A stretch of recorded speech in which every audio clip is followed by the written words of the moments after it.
자, 조금 전 국회에서 이상민 행안부 장관 탄핵소추안이 가결이 됐습니다. 293표 중에서 찬성 179, 반대 109, 무효 5였는데요. 자, 이종훈 평론가님, 뭐 예상했던 결과인데 또 막상 나오니까 또 좀 느낌이 다르네요. 어떻게 보셨습니까? 예, 보니까 뭐 반대가 109표, 네. 그러니까 국민의힘 의원 대다수는 이제 반대를 예. 한 거죠. 그리고 민주당을 비롯해서 나머지 야당들은 다 이제 찬성 쪽으로 네. 이제 표를 던진 것 같고요.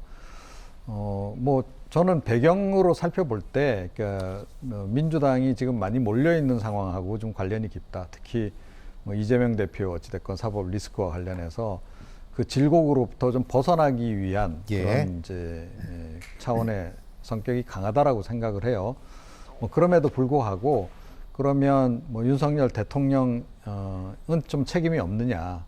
윤석열 대통령에게도 좀 책임은 있다라고 생각을 합니다. 그러니까 이상민 장관 관련해서는 그 동안에도 뭐 이태원 참사 관련해서 또 그 이외에도 워낙 논란이 많이 됐던 그런 인물이잖아요. 말 실수도 좀 있었고요. 예, 그렇습니다. 네. 근데 뭐 말실수 같은 게 중요한 건 아니고 어떻게 보면 윤석열 정부의 그 국정수행 지지율을 끌어내린 가장 결정적인 변수. 네. 인사 문제와 관련해서도 초반부터 뭐 깊숙이 개입한 그런 인물이기도 하고 그래서 일찍부터 이제 그 사퇴에 대한 요구가 야당 쪽에서 있었던 그런 그 상황 아니겠습니까? 이제 그런 상태였기 때문에 그것에 대해서 좀 필요한 때 적절한 조치를 취하지 않은 그 책임도 윤석열 대통령에게는 좀 있다 그렇게 좀 생각을 합니다. 네, 그럼에도 불구하고 윤 대통령이 계속 이렇게 감쌌던 이유는 뭐라고 보세요, 개인적으로? 윤 대통령에게는 좀 굉장히 필요한 인물이 네. 아닌가 이렇게 생각을 해요. 네, 네. 그러니까 뭐 초기 그 윤석열 정부의 뭐 인사를 뭐 장제원 의원하고 이상민 장관이 뭐 거의 다 했다는 게 이제 정치권에서 예, 떠도는 후문인데 그럴 정도로 그러니까 좀 의존을 많이 한다 이렇게 네. 이제 봐야 되겠죠. 그래서 행정안전부 장관으로는 되어 있습니다만 실제로는 뭐 거의 좀 왕장관 역할을 좀 하는 것 같고요. 예. 오히려 그 뭐 정치적으로는 한동훈 장관보다도 더 많은 영향력을 좀 가지고 있는 게 아닌가 이렇게 생각이 들어요. 그러니까 국정 전반에 대해서 예, 예. 특히 이제 뭐 윤석열 대통령을 지근거리에서 모시고 있는 사람 예. 가운데 상당수가 이 장관하고 좀 직간접적으로 연계가 돼 있을 정도라고 한다면 뭐 거의 뭐 그러니까 인사 관련해서는 많은 부분을 의존을 하고 있다 이렇게 봐야 되는 거 아니겠습니까? 네, 네.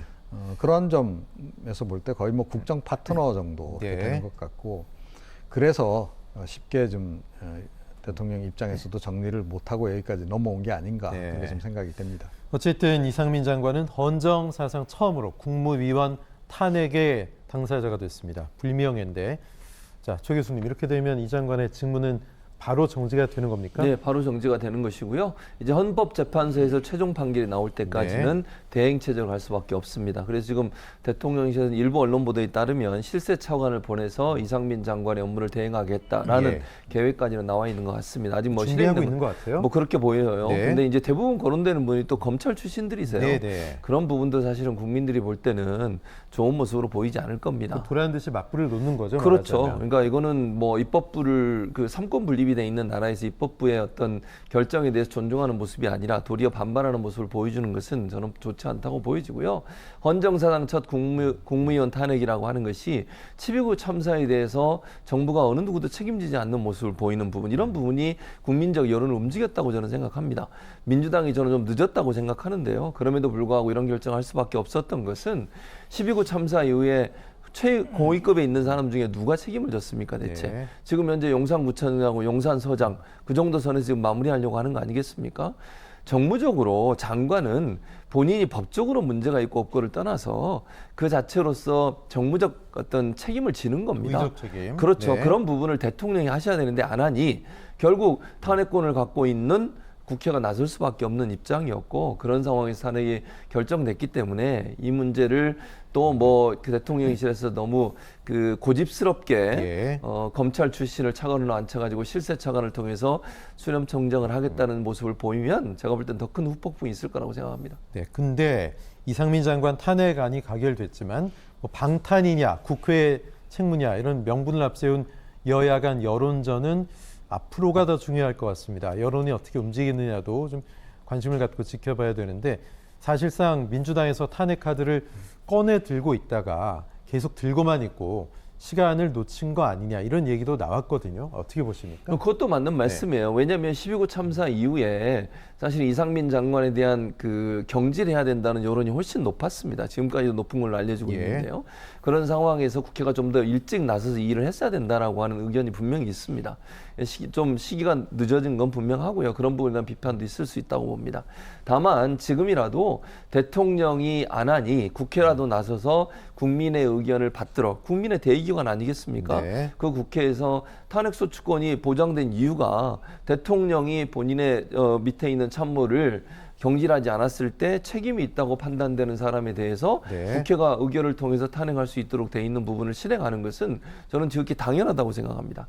그런 차원에서 본다고 하면 이번에 탄핵은 늦은 감은 있지만 저는 잘한 일이라고 생각하고요. 예. 뭐 나중에 물론 헌재에서 어떤 경우가 나올지는 모르겠습니다. 저는 뭐 그게 헌재에서는 반대의 경우가 나올 수도 있다고 생각해요. 예. 근데 그렇다 하더라도 저는 국회는 국회 일을 해야 된다.